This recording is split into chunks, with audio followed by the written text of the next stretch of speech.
Baik, bismillahirrahmanirrahim. Assalamualaikum warahmatullahi wabarakatuh. Teman-teman, di mana saja teman-teman saat ini berada.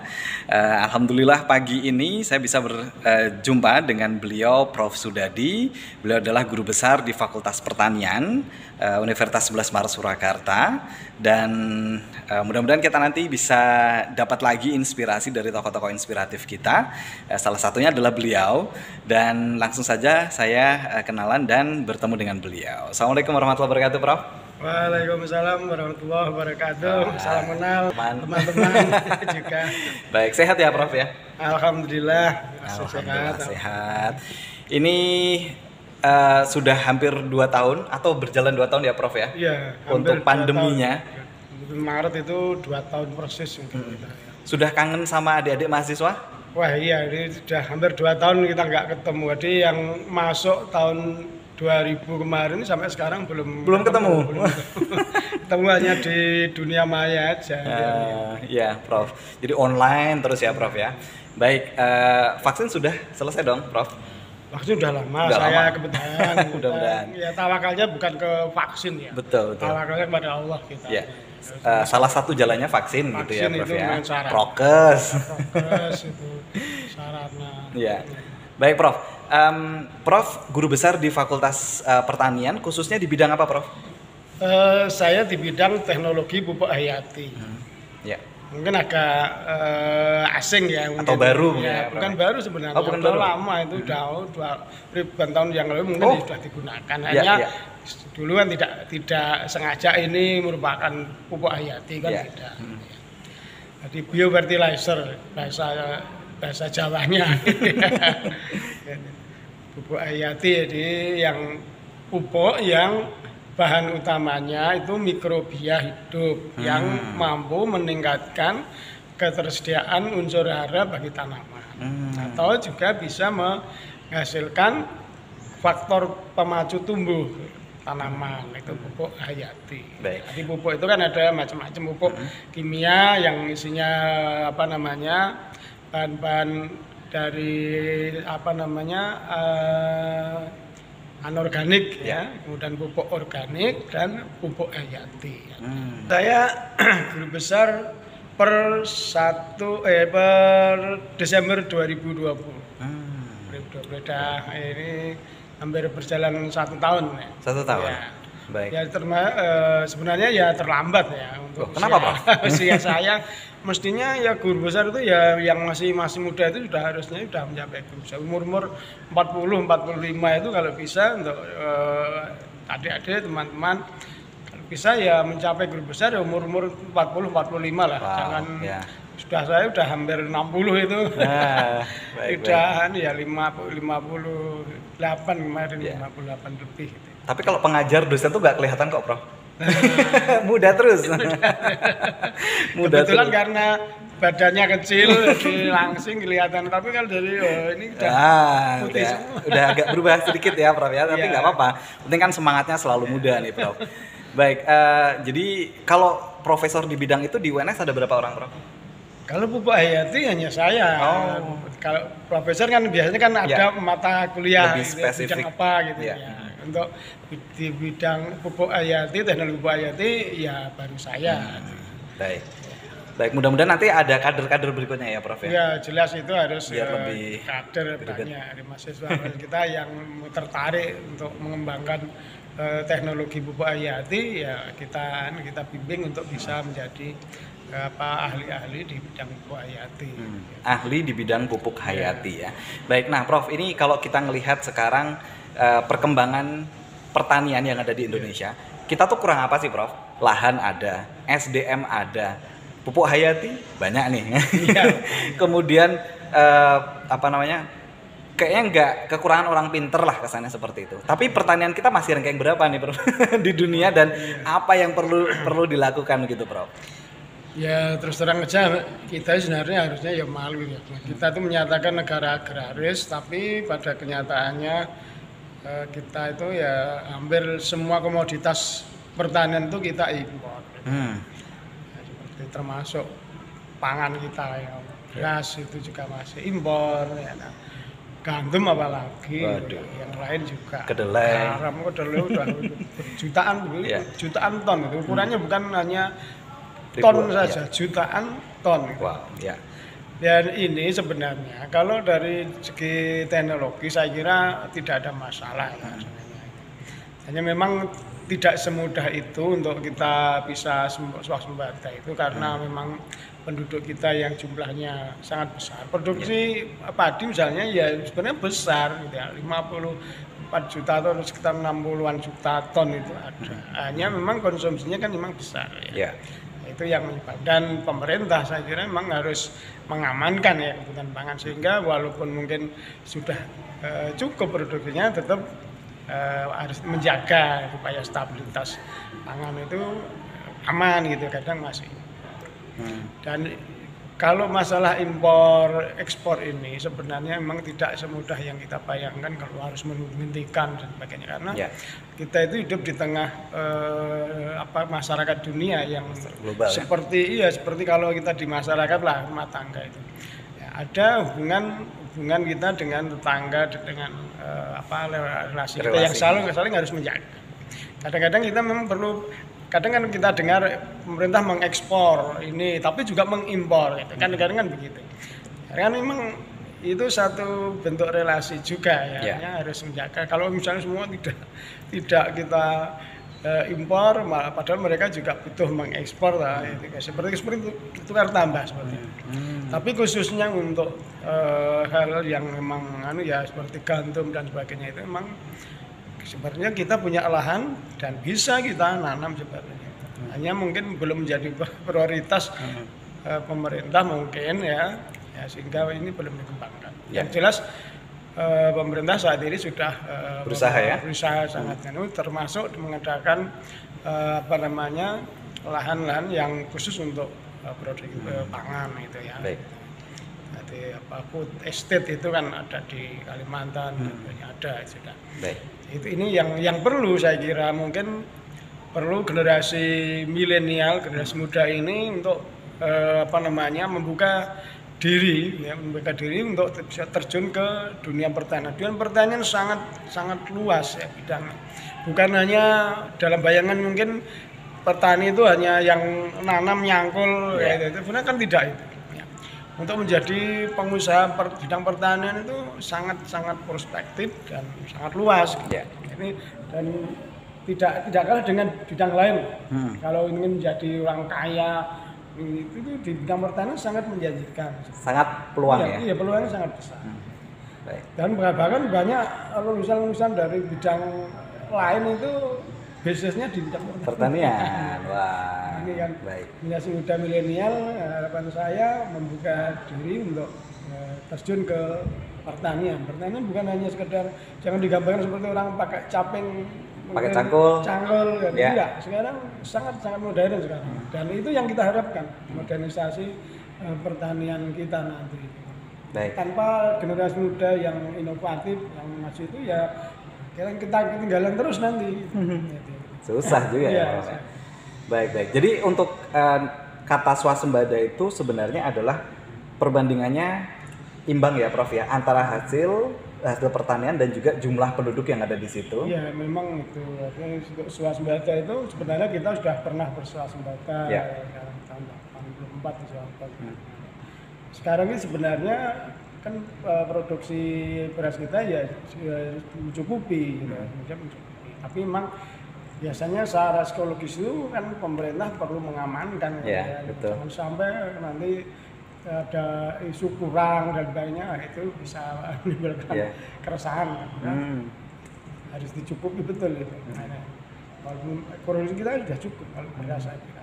Yang lain saya kira seperti gandum itu memang harus lebih diprioritaskan lagi karena terus terang sekarang itu walaupun makanan pokok itu beras, tapi sekarang itu mungkin malah gandum ini jadi makanan utama bagi kita. Utama ya. Tidak ada yang dari kita yang dalam sehari tidak makan makanan dari gandum. Pasti makan. Dan itu kita belum punya produksi yang memadai, bisa dikatakan masih nol. Oh, masih nol ya Prof ya? Masih punya peluang besar lah ya, kesannya seperti itu ya. berpeluang nanti kalau misalnya kita kembangkan gandum di Indonesia. Iya. Jadi untuk teman-teman nih Prof yang nantinya akan mencoba untuk nyemplung nih di bidang pertanian, Prof, bekal-bekal apa yang perlu dibawa gitu, perlu dimiliki, Prof? Kalau saya mendengar berbagai macam para ahli di bidang ini bisnis, sebenarnya untuk bisnis itu yang perlu pertama sekali itu keberanian sebenarnya. Keberanian untuk mental ya Prof ya, cenderung ke mentalnya ya. Ilmu itu yang jelas ya dibutuhkan. Kalau tanpa ilmu tentu beda lah. Tapi keberanian ini yang harus dimiliki, keberanian untuk kayak namanya bisnis ya, jatuh bangun itu kan sudah biasa. Kalau sekali jatuh terus nyalinya selesai, terus ya selesai ya. Tapi bagi pebisnis kan tidak. Mungkin 1000 kali jatuh, 1000 kali bangkit. Dan itu yang dibutuhkan. Kalau tentang ilmu saya kira ya kita butuh ya, perlu itu. Dan sekarang untuk ilmu itu bisa kita peroleh dari manapun dan sangat mudah sekarang. Dengan teknologi yang sekarang itu kita bisa memperoleh apapun informasi itu ya dari internet dan dengan sangat mudah. Baik. Jadi kalau saat ini ada role model misalkan di platform YouTube di negara-negara yang berkembang, mereka menggunakan alat-alat yang cukup modern untuk pertanian, bisa kita adopsi ya, Prof ya? Sangat bisa. Dan sekarang di Indonesia pun sudah mulai berkembang. Petani sekarang itu jangan dibayangkan petani itu nggak tahu, petani itu pintar, petani kita juga sudah teknologi managed juga. Yeah. Tinggal nunggu gerakannya nih, Bro. Nanti tinggal harus dua-duanya ya, di pemerintah, masyarakat ini harus bersama-sama. Pemerintah memberikan fasilitas, fasilitasi pemerintah, masyarakat juga menyambut dengan tadi inovasi untuk memajukan pertanian. Baik.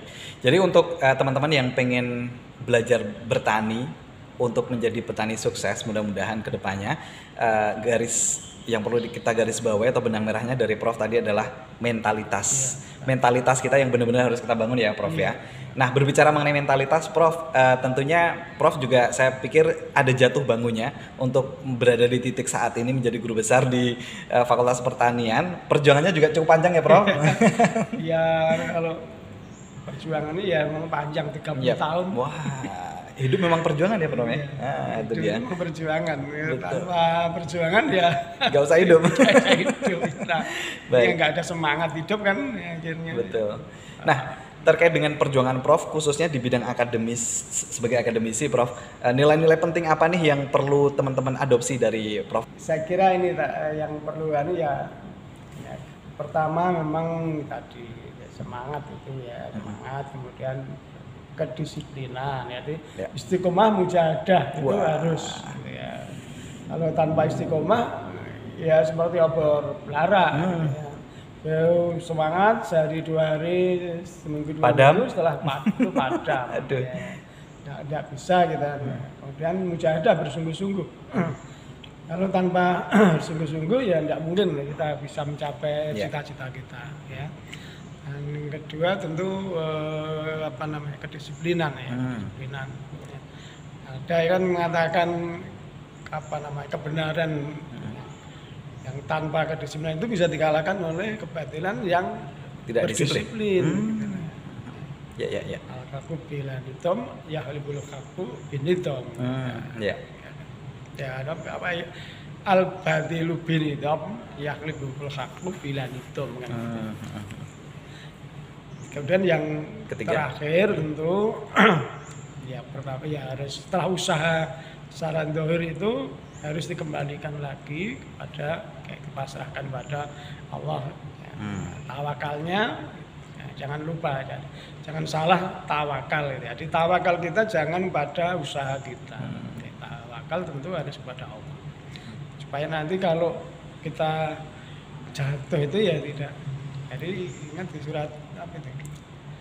Al-Baqarah 284 atau berapa itu? Ingat bahwa sesuatu yang mungkin menurut kita baik, baik ya. itu belum tentu baik. Menurut Allah. Ada. Ya, ada. Yang kita kira itu jelek bagi kita atau buruk bagi kita, mungkin itu baik bagi kita. Karena ada itu. Itu dengan ayat itu kita menjadi seimbang. Wow, ya. Kalau misalnya kita sedang naik ya tidak lalu mumbul-mumbul kalau ya Ustaz duluan gitu. Ya. Dan kalau kita sedang jatuh juga tidak terus terpuruk. Ya. Sampai bunuh diri misalnya. Waduh, Wah, itu udah. kan. Udah bukan mental kita harusnya ya. Artinya itu dengan ayat itu menjadi seimbang. Seneng yo tidak terlalu senang sekali. Susah juga tidak menjadi sangat susah sekali. Karena ingat pada Allah bahwa di balik kesusahan itu pasti ada kemudahan. Baik. Itu mungkin ya. Ya. Baik Prof Sudadi, terima kasih waktunya. Mudah-mudahan pesan singkatnya, karena beliau sibuk banget nih, teman-teman. Habis ini juga masih ada event-event lagi, Prof. Tadi juga membersamai mahasiswa? Iya, tadi ada pembukaan PADAS, apa itu, Prof? Kaderisasi organisasi mahasiswa ilmu tanah. Oh, jadi, di tingkat prodi berarti? Iya, di tingkat prodi. Jadi memang pemuda itu memang itu yang sangat penting untuk organisasi. Berorganisasi itu sangat penting. Ya ibaratnya kan seperti lidi, walaupun jumlahnya ribuan, ya, tapi kalau berserak-serak di lantai tidak ada yang ngesui, yang ngendel, ya, tidak ada kekuatannya. Kan kadang-kadang malah kalau itu kena kaki bisa menusuk kaki. Gitu. Betul. Tapi kalau lidi itu ada yang ngesui, ngendel, organisasi yang baik, ya, bisa digunakan untuk macam-macam, untuk membersihkan lantai, untuk ngebuk ular misalnya dan sebagainya. Baik, berorganisasi sangat penting dan itu perlu latihan. Dan bagi kita umat Islam, saya muda Islam sudah jelas itu organisasi. Yeah. Dan berpeganglah teguh kalian pada tali Allah dan seterusnya itu kan. Wa'tasimu bihablillah wala tafarraqu, jelas itu jangan berpecah belah, itu kan organisasi sebenarnya. Yeah.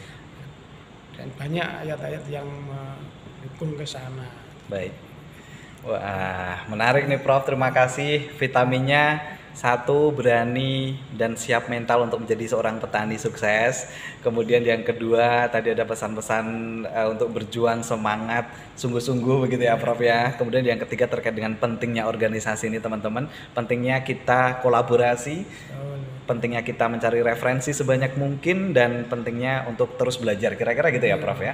Ya betul, saya kira jangan menutup diri lah sekarang. Jadi sekarang saatnya itu dunia itu mengglobal. Nah, kita ke dalam kita harus solid, kuat, dan keluar juga kita harus menjalin hubungan yang baik. Tidak mungkin kita itu hidup sendiri.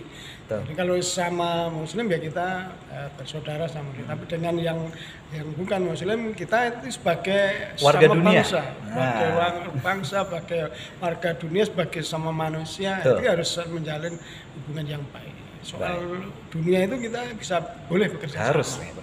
Harus kolaborasi. Akhirnya nanti serahkan pada Allah ya, masing-masing kita nanti yang akan bertanggung jawab pada Allah nanti. Baik. Itu saya kira.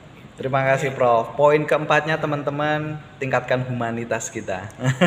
Hubungan baik sesama kita, hubungan baik sesama manusia, dan ditunggu begitu ya Prof, kira-kira karya terbaik baik di bidang pertanian dan di bidang-bidang yang lain. Terima kasih Prof. Singkat saja karena Prof habis ini pasti ada kegiatan yang lain. Salam untuk keluarga, Prof. Sehat terus insya Allah. Assalamualaikum warahmatullahi wabarakatuh Prof. Waalaikumsalam warahmatullahi wabarakatuh. Baik teman-teman, itu tadi Prof Sudadi. Yang pengen ketemu dengan beliau ke Fakultas Pertanian UNS saja. Nanti bisa banyak belajar, termasuk dengan pupuk hayatinya dan hal-hal berkaitan dengan pertanian. Ketemu saja dengan beliau Prof Sudadi di Fakultas Pertanian Universitas 11 Maret Surakarta. Itu kalau pas beliau nggak sibuk ya. Jadi pasti harus ada konfirmasi dulu beliau bisa nggak ketemu sama teman-teman semuanya. Terima kasih. Jumpa lagi di Bincang Inspiratif dengan tokoh-tokoh kita selanjutnya. Assalamualaikum warahmatullahi wabarakatuh.